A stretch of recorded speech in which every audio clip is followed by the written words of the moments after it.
Dungeonborne is one of the extraction games of all time. It certainly has made a name for itself among its fans, which, as of this moment, are off doing better things. If we take a quick look at the Steam reviews for this game, we can see quite the roller coaster, and I was lucky, or unlucky maybe, to be one of the people who experienced it. Hello, I'm John Good, and in this, we'll be looking at Dungeonborne, or more specifically, how it crashed and burned over the course of only a few short months. I'm doing this mostly for catharsis reasons because I believed in the developers of this game. I say all of this in the past tense because if we look at the current Steam review scores for this game, they tell a chilling tale. And in this video, I plan on going over the entire history of the game itself up to now to shed light on what exactly happened and why. Couple disclaimers up front, we're going into this under the assumption you've either played Dungeonborne or are familiar with games in the extraction genre. If you haven't, I don't know why you're here. Maybe it's for the sultry tones and cheery demeanor. Next, you may notice this essay may be of lower quality than some others, and that is because I'm lazy and I want to get this out before I have to clock into the soul-crushing factory tomorrow. Plus, I've never done this before, so sorry if the presentation's bad. Finally, I'll do my absolute best to not be a complete doomer about this game. I know complaint culture is kind of notoriously grim, and both off-putting yet addictive at the same time, but though it may not seem like it as we go through the timeline, I do still hope this game can still pull off a win. I'm aware plenty of people are still enjoying it, and I do believe there's a fair amount of enjoyment to be had when playing it. But as of right now, the official Dungeonborne channels have become something of a negativity battleground. Funnily enough, if you are looking for a good place to discuss the game, you might be hard-pressed to do so. The subreddit, which seems to be relatively ignored by the developers for whatever reason despite their personally creating it, has been embroiled in bitter disputes between those who feel the game's direction and balance decisions are misguided, a shrinking pool of Dungeonborne faithful who still have some belief this game will turn itself around given time, and a small but extremely vocal group of sweaty gigachads who are quick to verbally whip out their flaccid little skill issue and then insert it into any conversational hole that they can. The Discord is an equally unhelpful cacophonous maelstrom juxtaposed against a minority of genuine insight and meaningful discussion. It's a microcosm of everything exhausting about internet video game discussion in the current era. The Steam forums are, well, they're the Steam forums. If you don't know about the Steam discussion forums, you're missing nothing and will live a happier life than most of us. It is the bottom of the drain after pouring out the bottom of the barrel of the internet gaming discussions, and, if observed in the right context, is actually capable of providing infinite amounts of entertainment. Kind of like old B-movies, only for bad gaming takes. But no matter where you go to discuss the game Dungeonborne, the negativity that follows can be numerically confirmed by looking at the Steam review data. First and foremost, it should be said that many reviews of Dungeonborne will be negative by nature of its genre. PvE extraction games are not everyone's type of game. They are notorious for being unforgiving, inherently unfair by design, and having an unpleasant new player experience. Games like Dungeonborne or Dark and Darker are especially prone to this due to being slower paced than most other first-person games, which can quickly lead to frustratingly bad experiences. That being said, the people who like these kinds of games really liked Dungeonborne. So what exactly happened here? Just by looking at the positive versus negative reviews day by day, we can determine that either something about the game changed or something people disliked didn't change. Perhaps it was a case of both, but in order to understand the sentiments, we need to discuss the history of the game itself. Most of this information was easily accessed on their Discord server, but the day after recording most of my script, as I went to obtain screenshots to reference in the video, turns out many channels were scrubbed or purged or archived and I can no longer access them. So unfortunately, I'm not going to have a screenshot to accompany some of the things I'm about to reference. I'll be using this image in its stead. Sorry about that. Chalk it up to the inexperience of never having done one of these before and not knowing to immediately screenshot things the second I see them before they disappear forever. Anyway, back to what I originally recorded. There's been a lot of theories thrown around regarding the studio and the developers themselves, and by delving into their history and their interactions with the community, we may actually be able to determine a few things about the game. The history of Dungeonborne is currently a little sparse. In May of 2023, a few marketing media channels were created, such as a Twitter and a subreddit, for something called Project Crawl, which supposedly had been in development for a while using purchased Unreal Engine store assets. This Reddit post in September of 2023 was asking for about 600 people to help test their game. I am not a game developer, but from what I understand, given that eventually this game saw a peak of almost 40,000 players, for an indie studio's first game after asking for only 600, this seems like an astonishing win. The feedback surrounding this first playtest amounts to overall positive and hopeful sentiment regarding the game and the concept. But even prior to this September playtest, it appears as though a member of the development team going by the handle Hellhammer was engaging in Q&As 3 months earlier in June 2023 before that first playtest even happened. Before we go any further, I'd like to take a moment to discuss this individual and their role in the game as well as Mithril Interactive, which is the company credited on Steam as the developer and publisher of Dungeonborne. Firstly, it's been speculated that Mithril Interactive was associated with Nexon, due to the similarities between Project Crawl and Dark and Darker. At the time, there was an ongoing dispute regarding the ownership of Dark and Darker. In an effort to distance themselves during an early Q&A in 2023, Hellhammer had explicitly stated they had absolutely no affiliation with Nexon. There are quite a few tidbits in these Q&As that are very interesting in retrospect, and we'll discuss them as they appear on our timeline.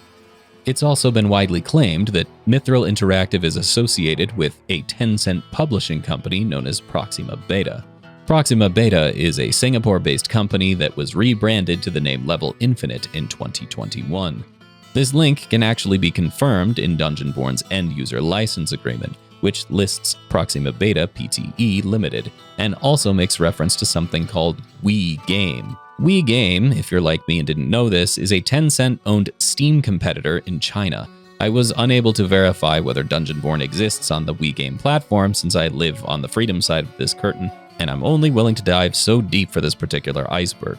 That being said, I did dive deep enough to actually locate the trademark filed on October 17th, 2023 for Dungeonborne by one Tencent Holdings Limited, located in the Cayman Islands. While I wanted to go a step further and confirm a DBA filing, unfortunately the Cayman Islands does not have a publicly searchable DBA database. While signs point to a probable relationship between Tencent and Mithril Interactive, the possible nature of this relationship is something we will revisit shortly. On to something of more direct substance, which is the user known as Hellhammer in the game's Discord server, which, from what I can tell, seems to be the primary method of communication between the developers and their testers and community. In June of 2023, during the first set of tests and Q&As, Hellhammer seemed happy to interact with the community directly. Even sharing certain shared submissions sparked new ideas on their end. These early Q&As actually reveal a little more about the studio itself. When asked about the size of the development team, Hellhammer states Mithril Interactive is a team of 30 developers and growing. After a day or so, there was an announcement from Hellhammer regarding some speculation about the game and the studio. This is the announcement in which they deny any affiliation with Nexon. It states that Mithril Interactive is a funded studio, though it does not elaborate further on who exactly is providing this funding. I would like to note at this time, this is not necessarily uncommon in the gaming industry. This practice is often referred to as third-party development or external development. Large companies such as EA or Activision Blizzard often provide funding or even mentorship to a third-party company, the most common examples of which I can think of recently are remasters of older titles, such as the developer Vicarious Visions remastering Diablo 2. Each large gaming corporation has its own approach to how they do this. Tencent in particular is rather known for this model. The company has investments in many game companies worldwide, the most notable of which being the full acquisition of Riot Games in 2015, a 40% stake ownership in Epic Games, as well as heavy investment in the Discord platform. What exactly this funding entails depends entirely upon the agreement made between the two parties. The most immediate concern of someone learning this information tends to fall upon the question of creative control, the scope of which will depend on what is stated in the agreement between the two parties. In addition, it may be a contractual obligation to not disclose the name of the company providing funding. This could be done to avoid association with the larger brand, either positive or negative, or to maintain a perception of independence. Unless Mithril Interactive chose to come out and tell us exactly what the agreement actually entails, we may never know. I'd like to reiterate, we can't even fully confirm it is Tencent without them coming out and saying so. All of the links we have located seem to indicate something. However, without explicit confirmation, we cannot say for 100% certain, especially when it comes to the terms of such an agreement. The announcement continues with assurances the game itself will remain free until an early access release. Further down, it addresses the development team's interaction style with the community, preferring to do in-depth Q&As over responding in Discord chat. An additional Q&A on June 9th goes into further detail regarding their game. Many of Hellhammer's posts show interesting design concepts, such as a short feedback poll regarding some bow and arrow weapon designs, and the development team's thoughts behind certain directional choices. And although I understand the ever-evolving nature of games during development, the fact is many of these planned thoughts or outright confirmations are never brought up or addressed again.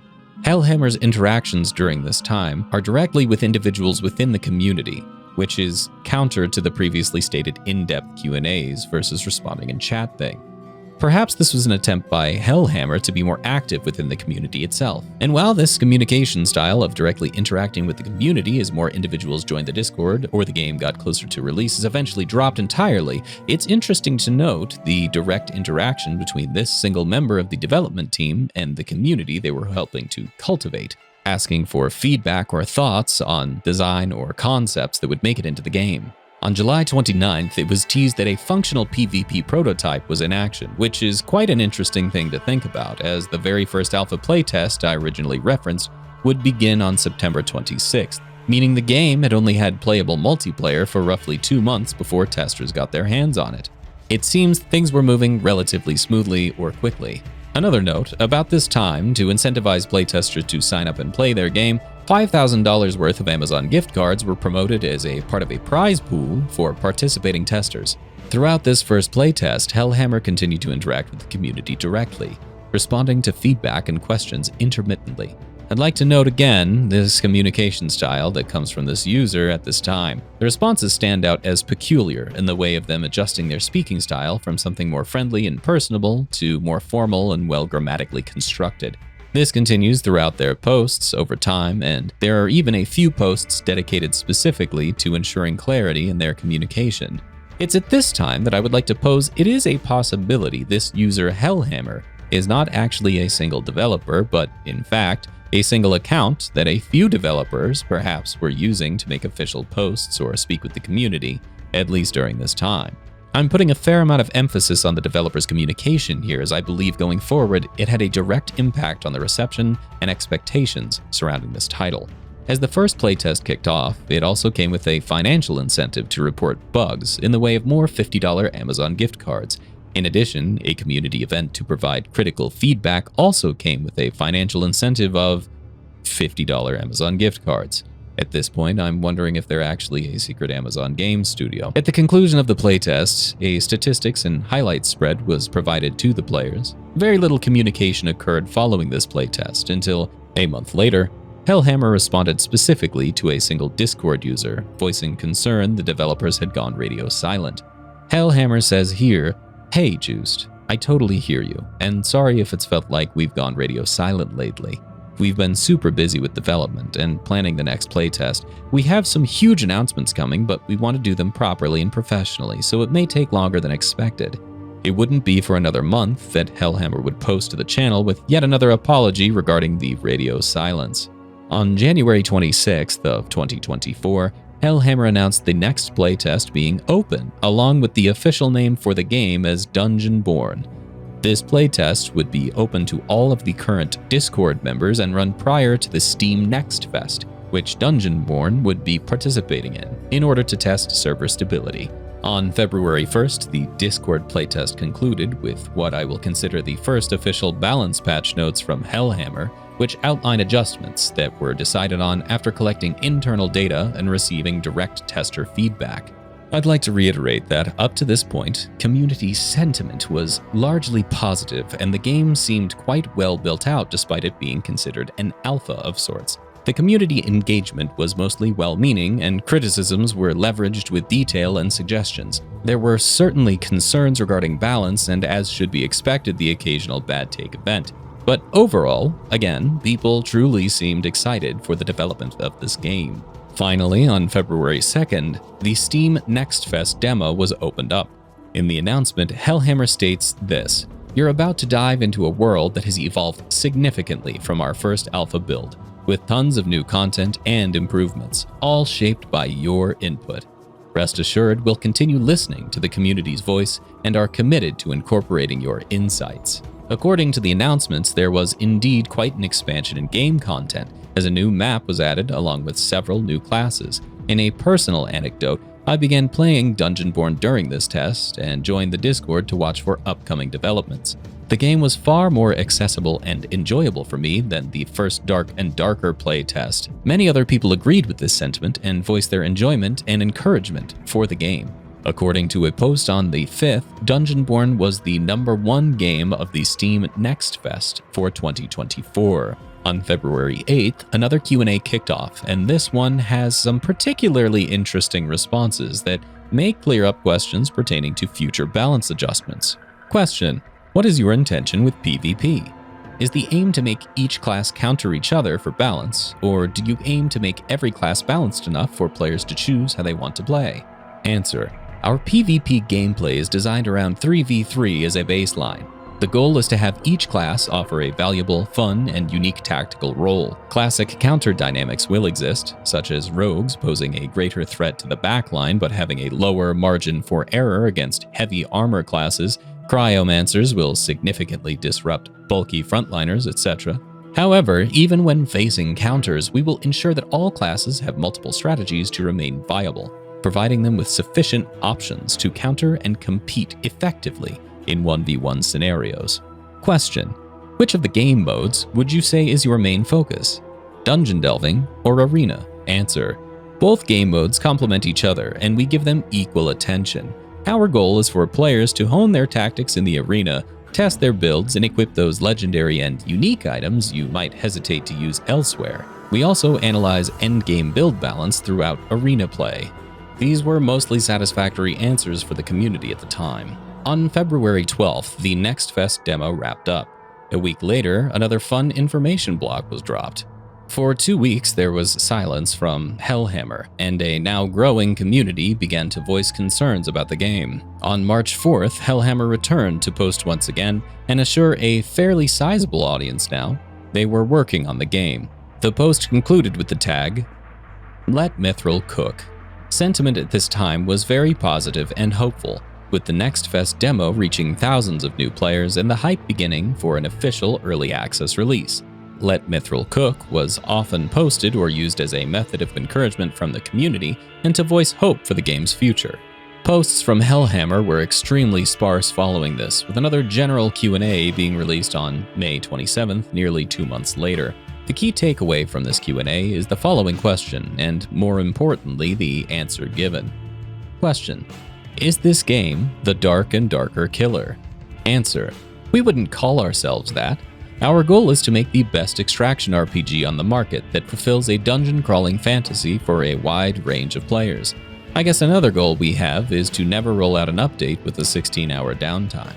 At the end of the day, we're just focused on making an awesome game that our community loves. And let's be real, you guys are absolutely killing it with your ideas and feedback. Seriously. We're constantly blown away by the creativity and passion you bring to the table. With a community like this and a dev team that's always ready to communicate and put in the work, sky's the limit for Dungeonborne. Today's Q&A is a perfect example of that co-dev relationship we have with the community. Keep on reading to find out how we're addressing your current feedback and suggestions. We're going to pause our timeline here and tangent for a moment, because if you're a Dungeonborne player who has been following the community for the past few months, this statement seems to be an outright lie. Given the current state of what Dungeonborne has become and the lack of transparent communication, the answer here seems to fly in the face of the actual game experience post-release. I'm adding this section in editing, but perhaps that is why they chose to remove the Q&As entirely from public access. I suppose luckily for me, I copy and pasted them at least into my document, and anyone who was a part of the community at the time can verify their validity. Now, I'd like to pose two possible explanations for this answer. I'll start with the slightly more hopeful one that provides Hellhammer and Mithril Interactive with the benefit of the doubt. Explanation 1. At this point, this was a wholly truthful answer, and after release, the mass influx of new players and their feedback overloaded the development team's ability to obtain and separate meaningful criticism and concerns from generic online fluff. Anyone who was a part of the community during the times of low faith in the developers certainly noticed it was nearly impossible to have meaningful, constructive conversation regarding this game without threads becoming sidetracked and buried by pointless argumentative name-calling. While this is unfortunately common among many online conversations surrounding games, due to a, we'll call it measured response style from the developers who very well may have had their heads buried to continue developing the game, much of the community was left to fend for itself in terms of moderation and determine what was and what was not a productive conversation. I'm not going to dive too far into what the moderation team did and or did not do. However, I can say for the most part, they were a non-presence in my experience. Over time, with mounting negativity, the developers may have chosen to outright abandon attempting any other style of communication with the fanbase, which is understandable given the avalanche of incoming negativity. Honestly, this is the theory I personally hope is true, especially considering my second theory is that these Q&A responses are either being outsourced to a marketing division of another company and or are being punched up or maybe written entirely by ChatGPT, and the actual content of these messages is unreliable as a source for setting expectations. The reason I suspect this is due to the GPT-isms in many of the responses. Anyone who spends enough time with a specific language model will begin to notice certain repetitive word patterns and phraseology in their responses. At the end of the day, is ChatGPT's casual flavor of its usual in conclusion or in summary, and the phrase "let's be real" and other generic contrived colloquialisms are also extremely prevalent in the language model's writing when it is instructed to speak in an informal manner. Though, once again, I do not actually have direct evidence to support this information and wish to remain on the side of hopefulness with my first theoretical explanation. Since we're taking a step back from the events on the timeline for a moment, we are going to be discussing the communication style of Hellhammer and Mithril Interactive, the game's status as being early access, and why this style of communication in particular may appear to come across as disingenuous to the player base. Community engagement is important for any small indie game studio, especially one where player feedback is repeatedly stated as being highly valuable and directly taken into account and consideration by the developers.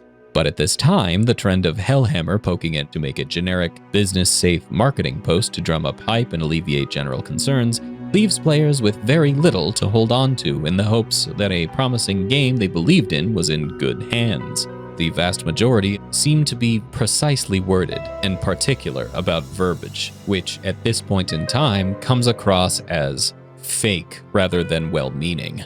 It is currently the year 2024. Gamers, especially older gamers, have experienced just about every kind of foul marketing the industry can employ. Games that should be frankly considered alphas are released as finished products all the time, and this practice has occurred repeatedly. As a result, the larger gaming public is becoming very aware of being duped by savvy marketing, empty promises, and outright lies by an industry that seems to have no true end word on when a game is finished or not. Games have remained in what is considered early access for a literal decade because of the concept of active development, but there is no true state in which a game is completed until the developers of that game say it is.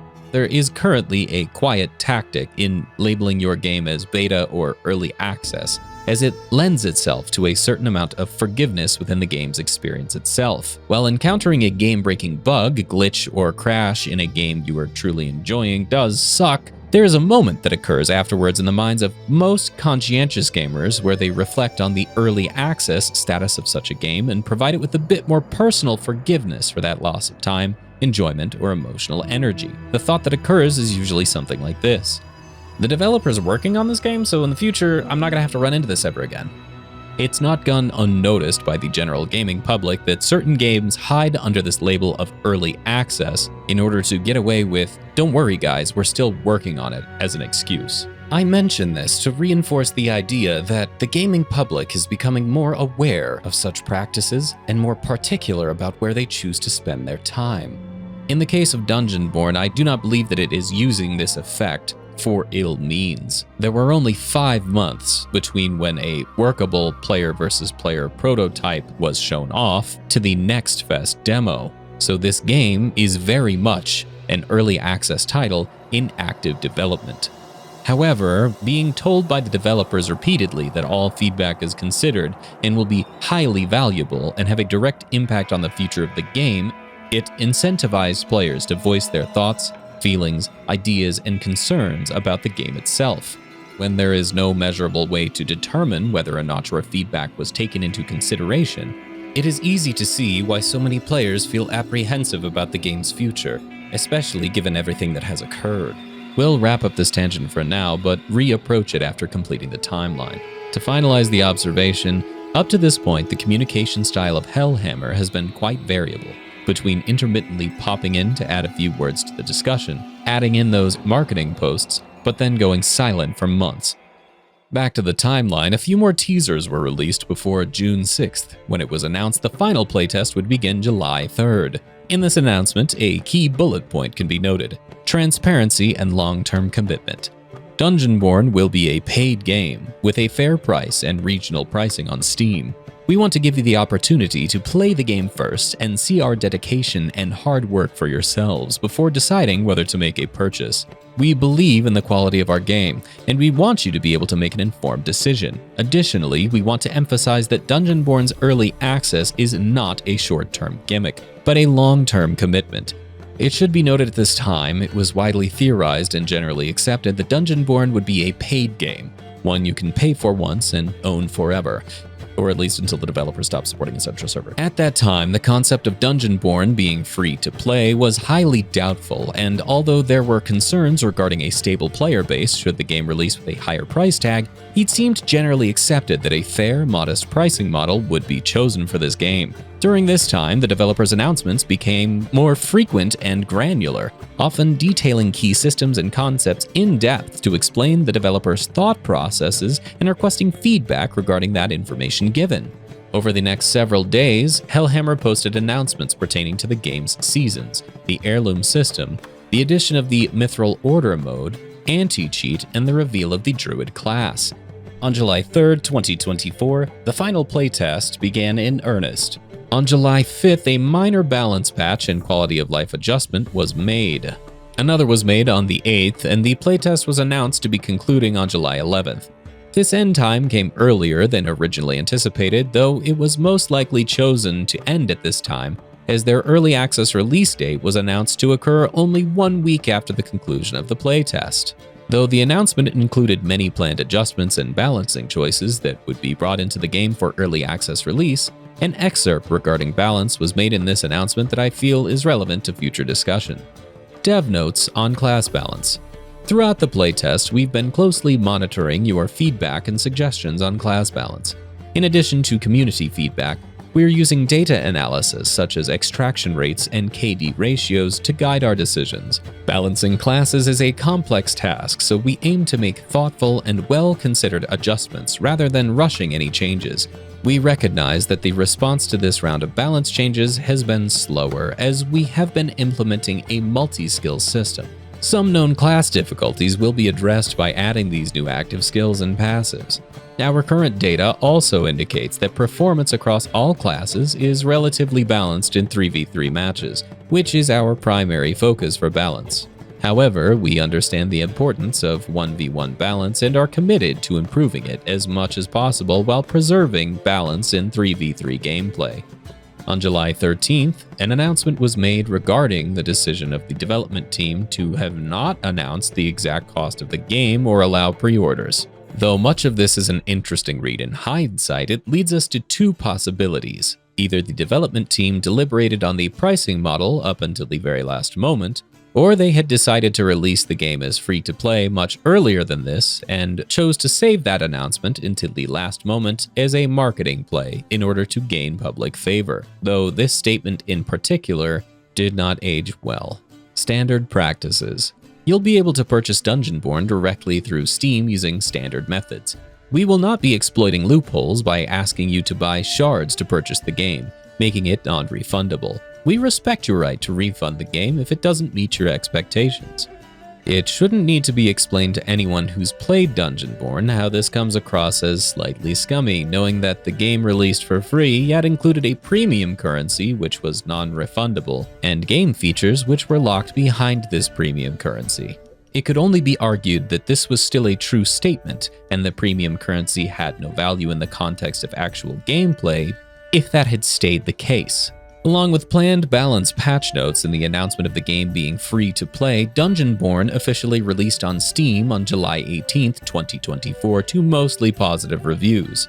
And with that, we circle back to my introductory mention of that review percentage slowly, then very quickly dropping over time. In order to fully understand why, we will need to focus on the changes or lack thereof and understand how this affected the experience of the game itself. So while this part will also be a timeline, it will focus much more heavily on the game's balancing and content itself. As someone who played heavily during its first month, I will be giving my own anecdotal experiences to try and provide some insight, biased as it may be, regarding certain occurrences and challenges the game faced at certain times. To keep track of some things, I've made a shorthand list of what is considered to be the biggest issues facing the game at the time. I will continue to update this list as the issues are addressed. I will also be making a personal tier list of the classes, and just as a disclaimer, this is just a vibe list, which means it's just how I felt like the class was performing and how most other people that I talked to seem to enjoy it. My tier list doesn't take into account the developers' intentions of balancing the game around 3v3 play. Instead, it focuses more on how viable and fun the class actually is to play. I really don't want to open a bag of worms with this tier list, I just want to have more visual stuff. On July 18th, the game released into early access. Players began testing and learning the game's current balance, though this is mostly relegated to early game stages. At the time, the community consensus was that the Swordmaster was broken strong due to 50% damage reduction passives and an unblockable sword spin E ability, along with the burst damage of its extremely powerful long-range sword throw Q, which locked onto an opposing player at massive range and could effectively remove them from play under the right circumstances. No other class seemed to have an ability that applied this significant amount of burst damage at once, at least at this stage in the game. The Cryomancer was quickly crowned as a top-tier player-killing class in team games with abilities that effectively prevented other players from moving at all. The Death Knight and Fighter are considered relatively equal in power at this time, with a slight edge to the Fighter, as much of the player base had yet to discover that blocking was a thing. The Rogue and Pyromancer were considered decently well-rounded picks as players discovered how to best use stealth and the Pyroblast to effectively combat other players and the environment itself. The Priest class was considered woefully underpowered by the majority of players, as its sustainability was drawn into question, especially in 1v1s, though this should be expected due to the class balance being honed for 3v3 play. Yet even then, its effectiveness as a healer seemed to be outshined by other passive and active healing affixes on items. By and large, the Druid was considered at the time perhaps the most overpowered class, at least in league with the Swordmancer. With its passive ability to see through the walls and watch other players on the minimap, the Druid could also repeatedly disengage from any conflict with very little effort. Combined with its ability to lock down entire zones with its tree summoning skill, the Druid, upon early access release, was in general considered to be an unfair class. On the 23rd of July, another balance patch with an adjustment to how shields work through potions and skills. On the plus side, what was otherwise a nearly useless skill in the Priest's repertoire becomes more viable as an option, though simultaneously this change empowers an already extremely powerful class, the Cryomancer, to maintain free shields for themselves and one ally at all times. Additionally, through a now exploitable passive synergy, the Cryomancer was able to provide teammates with an obviously unintended high amount of shields. While this patch gave a minor bump to what was perceived as a struggling priest, it made an already considered high-tier class even higher. A couple of days later, this is not a patch but a personal observation, I ran into a team that was utilizing a weapon affix life on hit to excruciatingly effective levels. This team of 2 individuals continued to wipe the entire lobby with no problem whatsoever. I won't be adjusting the tier list for this in particular quite yet, as the greater community seemed to not know about it at this point, so its prevalence was a rarity and it only occurred twice within several 6-hour play sessions. On July 29th, another balance patch was dropped. A major adjustment for the Druid was announced, along with a minor buff to the Fighter, a moderate buff to the Death Knight, and an extremely minor nerf to the Cryomancer. Although this patch provided decent positive sentiment in terms of balancing the issues around the Druid class, it also began the slow power creep of what would eventually become a truly problematic issue with the Death Knight. This is also the time I recall an influx of questions surrounding gear bracketing and how matchmaking actually works, as no one outside of the development team themselves truly understood how the matchmaking logic functioned. Theories were being proven, disproven, reported, and tested, though no general consensus was truly ever reached, as this information was never confirmed or even acknowledged by the developers. On July 31st, the Rogue event released, and with it came a large buff to the Rogue class itself, extending its solo invisibility to 30 full seconds and providing the ability to cloak the entire team for 15. In addition, there were some adjustments to the Cryomancer class and its pool of soul energy, which seemed to have an intended effect at low levels but ultimately proved ineffective at higher gear ratings due to a synergy allowing energy to come quickly and easily. A much-needed nerf to the Swordmancer made its E-skill Whirling Blade blockable. And once again, we see more buffs to the Death Knight class. But the most interesting part of this patch wasn't what it changed, but how it affected a change in the future. The Rogue event that was released along with it incentivized players to play a recently buffed class for limited time cosmetic rewards. These rewards could be obtained by successfully extracting while using the Rogue class. Speaking to the changes as someone who played Rogue often, the buffs to me felt a little overtuned, especially considering with a 30-second invisibility combined with the passives at the time, one could be invisible for very nearly the entire match. The following day, on August 1st, while there was no patch, it is important to note that the top subreddit post was about life on hit needing adjustments. I make mention of this because it means greater community awareness of an existing imbalance issue, which is both a good and a bad thing. Good, because with responsive developers, the community could potentially see solid, much-needed adjustments in the future to directly address what was obviously severe imbalance. Bad, because lots of players just want to min-max a meta, and began using this as their easy win. And for the next week, the harder difficulties of the game are effectively unplayable for the majority of the player base, as life-on-hit Cryomancers and Death Knights own the endgame. As a direct result of this, players began experimenting with counter builds to life on hit, which, combined with the Rogue event, culminates in widespread usage of the crossbow rogue meta for mid to high tier games. Many other players, still wanting to participate in the higher value dungeons but wanting to avoid the current imbalance, choose to avoid player versus player combat and find methods to survive inside the closing circle of damage. This is quite easy for rogue players, as at the time their invisibility was not broken from the closing circle's damage. Because everybody and their dog figured out that life on hit's a big deal and crossbow rogue also works, this is where I'm going to adjust the class tier list. On August 2nd, there was an adjustment to the matchmaking rules announced in a patch, though no detailed explanation of what exactly this entails is provided. This is when calls for a more transparent understanding of how gear brackets actually work began rising, which to this day have not been explained or revealed, leading to further theory crafting surrounding item quality versus gear level versus total players versus number of games played, etc., etc. A simple direct address from Hellhammer at this point could have cleared up this confusion. However, Hellhammer will continue to remain utterly radio silent in regards to almost all player inquiries, As an addendum, due to the growing number of players attempting to circumvent life on hit, many questions surrounding what exactly these affixes actually do and when are asked both on the Discord and the subreddit. As a result of this widespread questioning of game systems, I will be adding a game data transparency/wiki to the list of issues.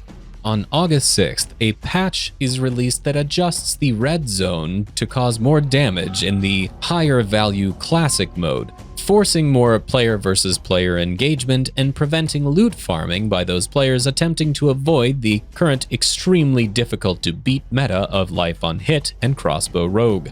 While this patch does mention future life on hit changes, it does nothing to directly address them. This patch is a drastically important one to understand.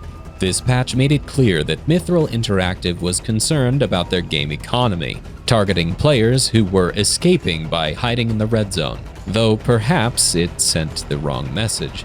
By making a change to reduce the overall extraction rate and force further PvP engagements in a currently imbalanced meta, it reduced the overall gear value of those not abusing life on hit and vastly increased the coffers of those that did. This in turn steered more players towards using this life on hit and crossbow meta, if only just so they could survive.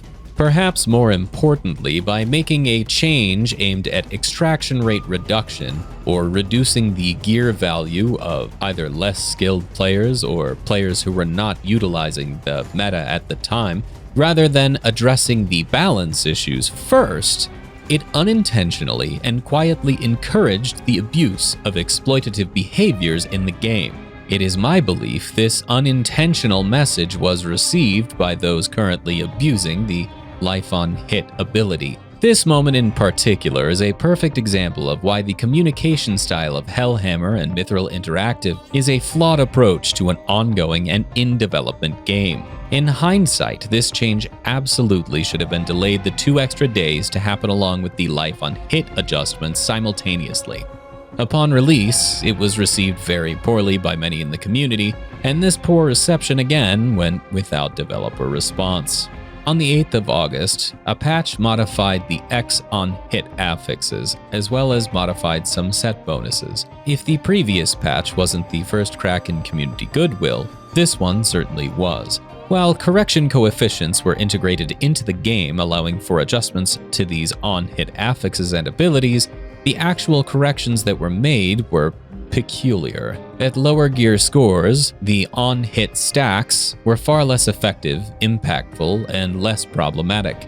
This patch did seem to bring on-hit in line with other affixes for the lower brackets. Yet the true issue with stacking the affix would only occur at very high levels, and this patch simply did not fully address the issue. Even at the time of this writing, it has not been adjusted, and as a result, life on hit remains a must-have for the majority of cryomancers and death knights with dual swords. This has been experienced by anyone who has played Clotho's Trial. It also affected mana on hit. Priest and Pyromancer, as the only classes who benefited from this affix, saw themselves at a minor nerf for those who utilized it. Though, as someone who played a lot of Pyromancer, this adjustment seemed much more on target for the intended effect. On August 9th, an adjustment to matchmaking logic was made to ensure more accurate matches that may cause slightly longer wait times. While I didn't personally notice more accurate gear score grouping as per their notes, I definitely began to notice an overabundance of the metagame builds, primarily the nuclear crossbow rogues, as Death Knights and Cryomancers continued to utterly dominate most high-tier lobbies. However, something I did notice were the empty lobbies. Even during peak hours, the lack of players was extremely evident on the US West server. On August 12th, public sentiment is again thrown for a loop as mined data is provided regarding legendaries and posted on the Dungeonborne subreddit. This data shows that the most powerful items in the game are time-gated, fueling further speculation regarding the developer's decisions. This revelation is outright avoided and not commented on by Hellhammer or the development team. Once again, I believe this was a potential turnaround point for communication and this game. Upon having this mechanic outlined and seeing the public backlash, there was real opportunity for Hellhammer or Mithril Interactive to reach out to the community and begin a conversation that could mend these mounting untreated wounds. Yet this did not occur. On the 15th of August, the Clothos trial was announced along with a new Constellation event. In addition, a new equipment quality was announced. On the balance side of things, the Rogue was nerfed massively. The Fighter saw a middling buff. The Druid had what I personally considered nothing done, even though it says there's a buff. And the Cryo had a nerf. This patch also makes mention of potential future priest adjustments and modifications to the fire pot. The community response to this one was even more confusion surrounding the decision making. We'll get to those thoughts, but first I want to mention something said in the notes that many people probably skipped over. If there are too many players of the same class queuing for a map simultaneously, players may experience slightly longer queue times. This in particular I found to be a confusing decision after announcing another event designed around a single class, which will ultimately raise that class's pick rate and as a result increase queue times. But the primary point of pain in this patch was the Rogue nerf. Perhaps most bafflingly was their rationalization being its high pick and extraction rate, during an event that incentivized the class's pick rate and extraction. Also interestingly, the adjustments to the fire potion seem to indicate the development team is aware of how powerful regeneration, aka life on hit, happens to be at high tiers, and in their minds believe this to be a reasonable counter. For many players, these changes mark yet another case of treating symptoms and not root causes, and at this point the doomsaying on the subreddit and Discord reaches an all-time high. The following day, Clotho's trial begins, an often alluded to PvP event that allows players to bring their acquired gear into arena matches for the chance at guaranteed rewards. This event turns out to be plagued with bots, farming items to sell for real money auction house traders, solo queuing levers who cause other players to take unnecessary losses, and becomes a showcase for how powerful Death Knight and Cryomancer are as classes at this time. More and more players voice frustration with the current direction of the game, and concerns regarding already stacked players becoming even more stacked by continuously running these trials, as they provide better chances at gear faster than the actual standard game mode of adventure. This allows the most powerful of players with nothing to lose to continue to gain the absolute most, while simultaneously draining the player pool from the standard adventure game. Perhaps most importantly, players discover what is effectively a direct pay-to-earn mechanic. By purchasing the game's premium currency of Moonstone, players can now access the new event without having to pay the requisite in-game currency. It was at this time, after lucking out in my duo and achieving our Clothos Flawless, that both myself and the person that I played with lost our desire to continue playing in the current environment. And although my Dungeonborne adventure ended there, on the 23rd of August, another balance patch was released that introduced the Adventurer tier system, an interesting concept, but ultimately filled with quests that required massive amounts of PvPing in a now even further imbalanced player economy.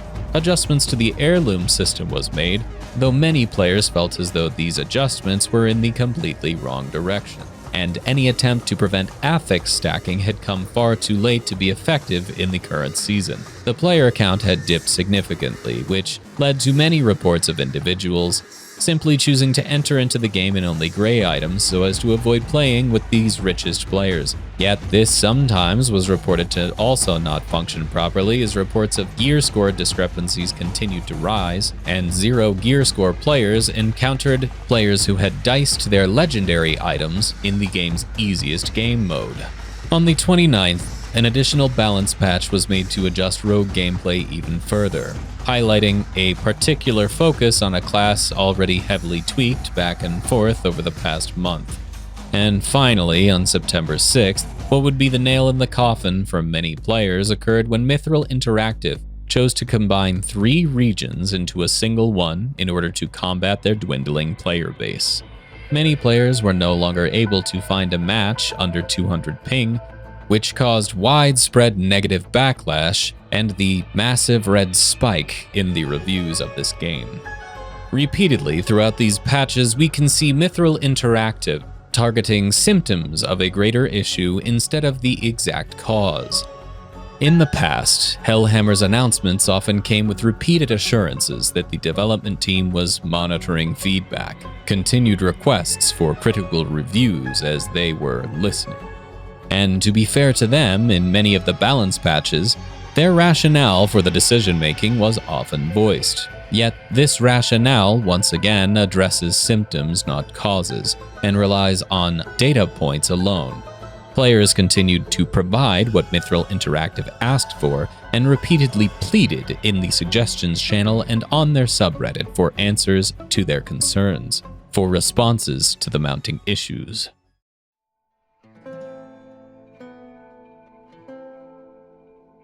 And that is the history of Dungeonborne up until this moment in time currently. Although that is only part 1 and 2 of a 4-part script, I'm going to separate the other parts into a different video because, mostly because it's completely different. I totally dropped the 1980s don't do drugs kids PSA voice and go into full anecdotal mode for part 3 where I basically just kind of vent, just like most of those Reddit posts or people do in the Discord, and we don't need that in this part. So if you are curious about what I think about all this stuff and or feel like you need some additional catharsis, part 4 is where I outline and detail all the things that I think could be done to fix all the problems, the main one being the communication, but otherwise, thanks for watching. I really don't plan on doing videos ever again. This is not a normal thing for me. It's not a thing I want to do. It takes way too much time. This took so much time. How do YouTubers do it? It's their job. It's their entire job. That's how.